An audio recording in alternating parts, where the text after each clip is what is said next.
Ils parlent, ils jugent, ils essaient de vous provoquer. Mais toi, vous restez immobile. Non pas parce que vous ne ressentez rien, mais parce que vous vous êtes entraîné à ne pas vous laisser gouverner par vos sentiments. Ce n'est pas un engourdissement, c'est le pouvoir. Nous vivons dans un monde qui récompense la voix la plus forte, la réaction la plus rapide, la réaction la plus dure. Mais ce ne sont pas des signes de force, ce sont des symptômes d'instabilité. La vraie force, c'est quand on est provoqué et qu'on ne bronche pas. Le stoïcisme l'enseigne. Pas comme concept, mais comme style de vie.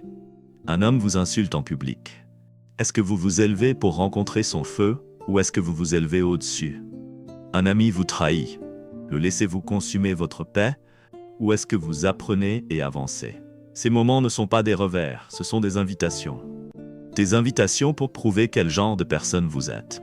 Les stoïciens croyaient que la vie était un entraînement constant. Chaque rencontre, chaque irritation, chaque défi inattendu, tout cela met à l'épreuve votre forteresse intérieure. Et si cette forteresse est construite sur l'ego, elle s'effondre rapidement. Mais si c'est construit sur un principe, ça ne tremble pas. Vous ne menez pas toutes les batailles. Vous ne poursuivez pas toutes les insultes. Vous n'avez pas besoin de corriger tous les imbéciles qui vous comprennent mal. Vous vivez simplement bien. Votre silence devient votre épée. Votre retenue, votre armure. C'est ce qui différencie les sages des faibles. Les gens pensent que le silence signifie la défaite. Mais les stoïciens savaient que le silence était une stratégie. Laissez-les déclamer. Laissez-les faire rage. Laissez-les montrer au monde qui ils sont. Toi, vous montrez qui vous êtes par votre calme. Le bruit viendra, c'est garanti. Mais comment y parvenir, c'est votre choix. Et ce choix détermine tout.